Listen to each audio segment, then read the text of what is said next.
Hey guys, welcome to another video. I thought I'd do a nice walk around video today of the C5 Corvette. I personally have a 1999 and the walk around today is going to be on the 99.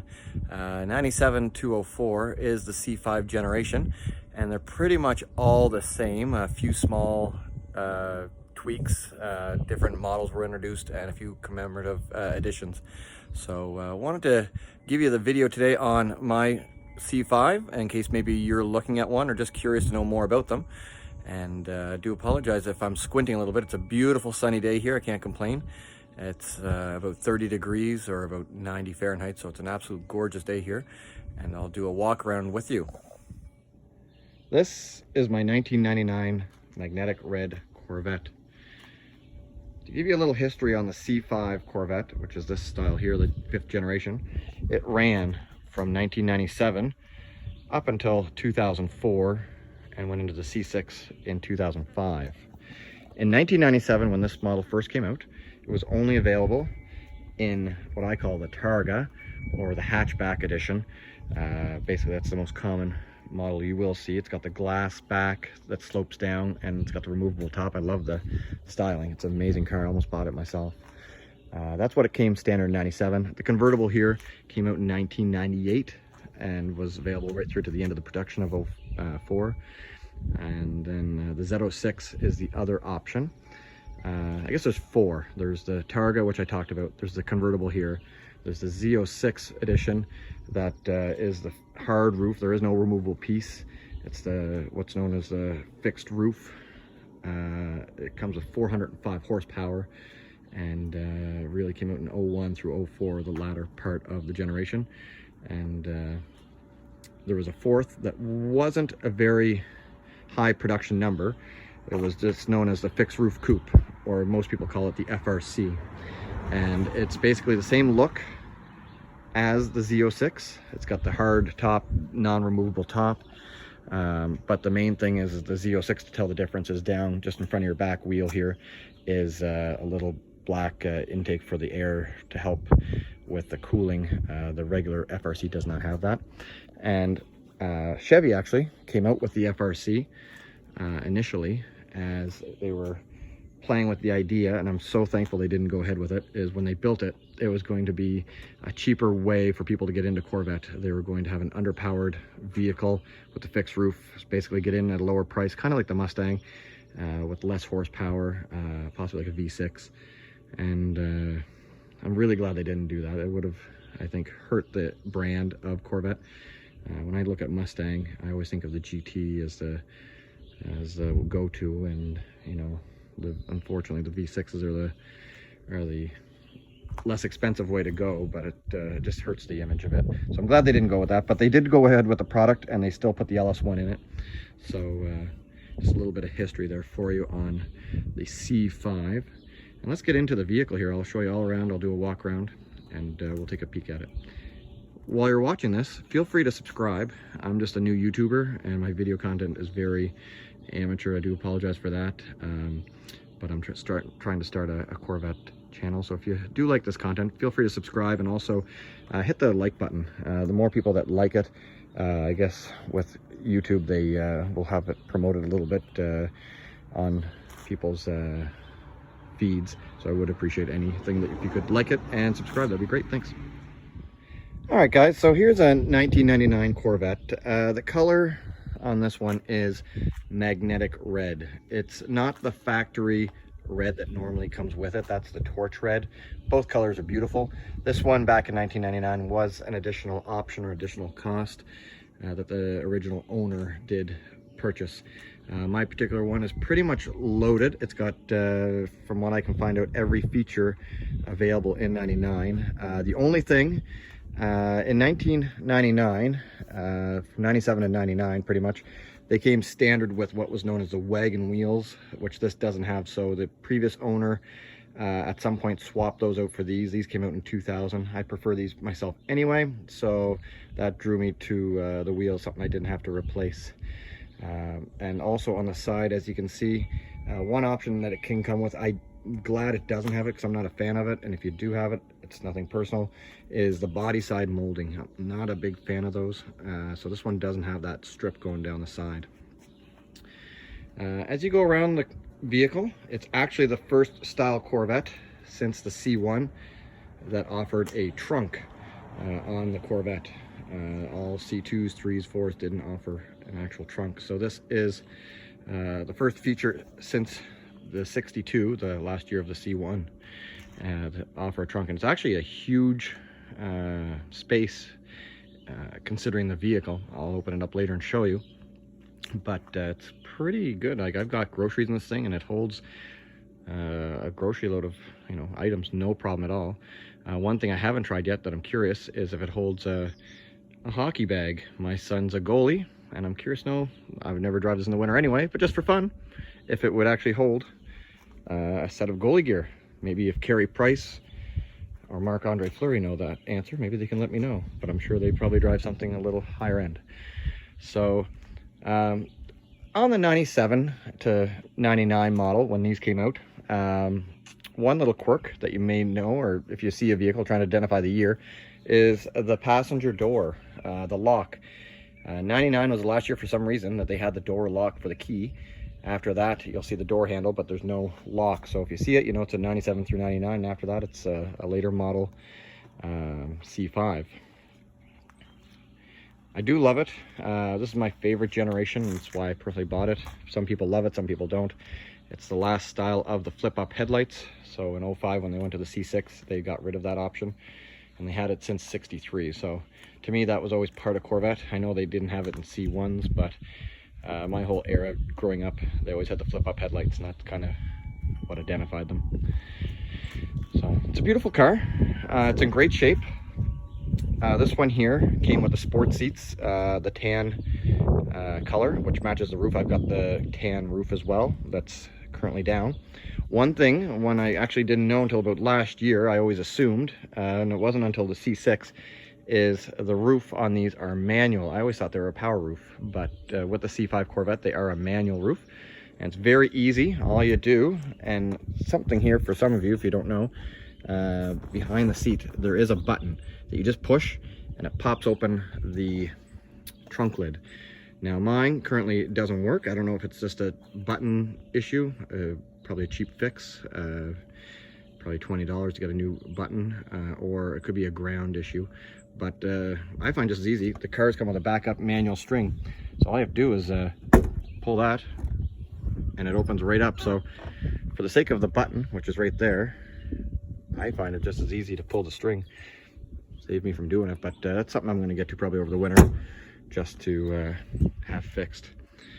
And yeah, so let's take a look at the inside and let me know what you think here. All right, so we're inside the C5 Corvette, and I find a lot of people, if you watch YouTube videos, a lot of them rag or go on about the interior being poor, cheap. I don't find it bad at all, honestly. You have to take into consideration, this is a late 90s, even early 2000s car. General Motors was known for these interiors, and it was a style of the day. Yes, the newer ones are all fancy, but it's also 2021 now, and so if you look back in 1999, you could say the same thing of a car from the early 70s. But here's the interior. I've got the Canadian edition, so the speed goes up to 300, which I think just looks cooler than the miles, which I guess is about 180 miles per hour. The gauges are easy to read. I like them. They've got the Corvette logo right on them, the C5 logo. Shows you all your gauges. You've got the Corvette logo again here on the steering wheel. If I had one kind of complaint, and it's not even a complaint, it's just it works fine, is the buttons. Even back in the 90s, I remember having other GM products, the buttons were always just a hard plastic. These for some reason are like a rubberized, and they work fine. It's just a weird feeling.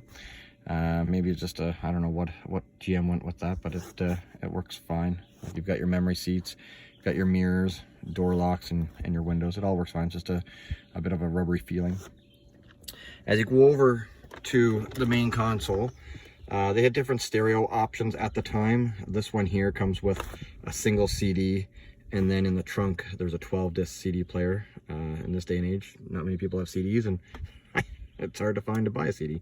So I still have it. I've debated on if I should upgrade or not, but I just love having everything original, back to factory. I know it's not as latest and greatest as having a Bluetooth, but it goes with the car.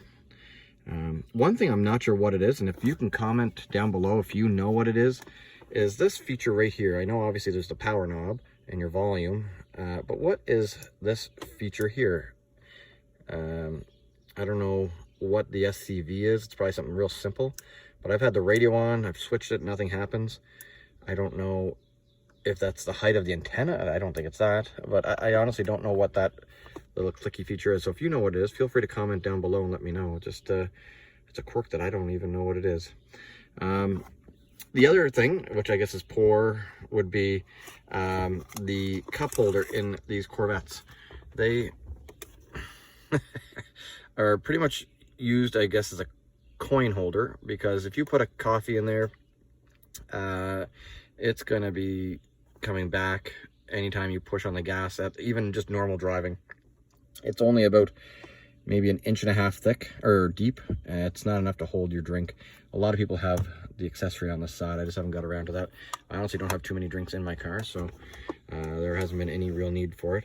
Mine came with a 6-speed manual. You can get an automatic or manual. The manual is a 6-speed. This is an aftermarket. It's a Hirsch short shifter, so that's why you see the knob there. It normally doesn't come with a white knob there, but that's the Hirsch shifter. Back in the day, which you don't get in vehicles now really, is an ashtray and a cigarette lighter. I don't smoke, so that's going to stay very clean, I guess, and collect some dust maybe. Back in '99, this was an option, was to have your active handling. They later made these standard in the Corvettes, but 97 through 99 was a standard feature, or sorry, it was an optional feature. The active handling, which is, take note of, which I find is great, is the car they have featured, whoever designed it actually put a Corvette on it. So you don't just have Corvette written through your car and the standard C5 generation logos. You actually have an actual C5 car on the button. You've got your passenger side with Corvette written on the airbag. I like it. A lot of people complain that it's cheap and two-tone or whatever, or the plastics, but that's, again, back to the generation of late 90s styling. That's how it was. So, and then of course you've got the door locks and windows on that side, and the power mirrors, and you can actually access your trunk if your roof is up through the back here on either side of the waterfall. Basically that's where your roof is, but when it's up you've got a huge amount of space. So let me show you the trunk and just go over that and basically show you what I was talking about with the ample space. Actually, before I do that, just as I see this, this feature came in the C5. It was an option that was purchased from the owner as well in '99. Is the heads-up display. Basically, when you're driving, and it's actually really good if you think of it. I have no problem seeing the gauges on the heads-up display in the evening. During the daytime you don't see it at all, it's too bright, but you can adjust with the button there how bright you want it, and the display on if you want it lower or higher in your field of vision. So it's pretty good. You can move it up or down. You can just, work with the brightness, how bright you want it, and you can even scroll through with some different features if you want to show your fuel or your oil pressure or what have you. So you can go through and get your different features. All right, so let's take a look at that trunk. All right, so I've got the trunk open here. It's simply, you can either do it on your key fob, or you can just push the trunk open button, which is right there to the left of your steering wheel. And then when you come back here, it's got a sizable trunk. You've got first your support arms, which is nice. It holds it up, and you've got an ample amount of space. I don't know if you can tell with this, but you've got basically the width of the car, and enough to hold several bags of groceries or even a few suitcases. It's surprisingly bigger, and it's probably bigger than what it looks like on your video. And under each of these, you've got 3 cubbies. You got one there, one here, and one here. You just have to unlock them, and there's actually a lower compartment that you can put even more items if you want to conceal them. So you've got this storage here, plus underneath, which is quite a bit. It'll hold quite a bit of stuff. And then, like I said, when the roof is up, and there's the part of my roof there. When the roof is up, you can go right to the seats, so you get even more space. So I'm tempted to try it sometime and see how much I can actually fit into this, to be honest. So, all right, let's take a peek at the hood.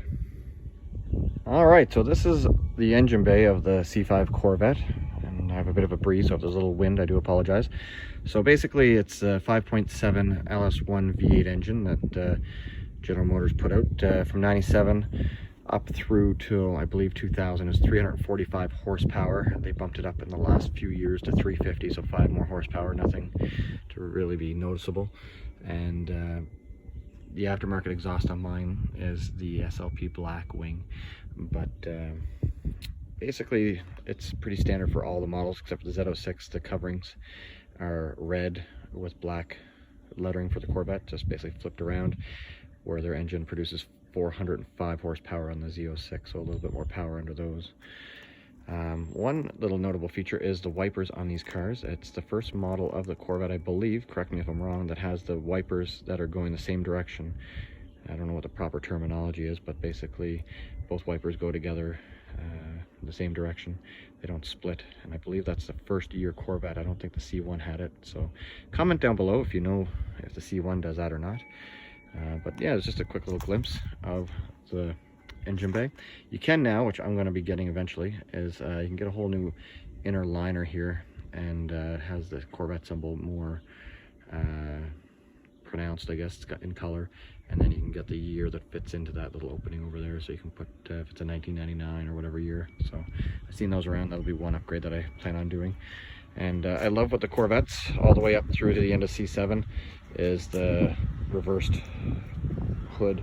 It's just something that draws my attention to the car. I just love it. So anyway, this is, like I said, the standard version of the Corvette. So that's a little tour of the C5, a little bit of information about the car, some of the quirks and different features of the product. I hope you liked it. There's probably a lot more that I didn't cover, but I wanted to give a basic overview of the car itself, with some specs of, like I said, the horsepower and just some of the things that came out in the different editions. One thing I didn't note was when it came out, there was a few different commemorative editions. In '98, it was the first year of the convertible, so they had the special edition for that year. You can usually tell it'll be a different color with yellow rims. And also the 03 was the 50th anniversary, and it had its own anniversary red color. And then there was the 24-hour of Le Mans edition that was out in 04. So those are the three main commemorative editions of the C5. So just a little bit of information on the car. Like I said, I love this generation. I'm always trying to learn a little bit more every day about it that I didn't know. If you like this video, like I said, subscribe and smash that like button. Help out those YouTube algorithms for me. I'm very new to this, like I said, and amateur, so anything to get more subscribers. If you have any questions, feel free to subscribe down below. And I noticed when I was filming earlier, I said my aftermarket exhaust under the engine bay. Well, if I can fit an exhaust in there, I meant to say aftermarket intake. So also, when you're looking at this car, feel free to really, if I can recommend an aftermarket exhaust, would be a Corsa. I've got the Corsa on mine. I absolutely love it. It has no drone, and it sounds amazing. I prefer the sound of my car over the radio when you're idling or even getting up to speed. It just sounds way better than the factory. So again, hope you like this video. I hope you have a great day, and we'll talk to you soon. Talk to you later.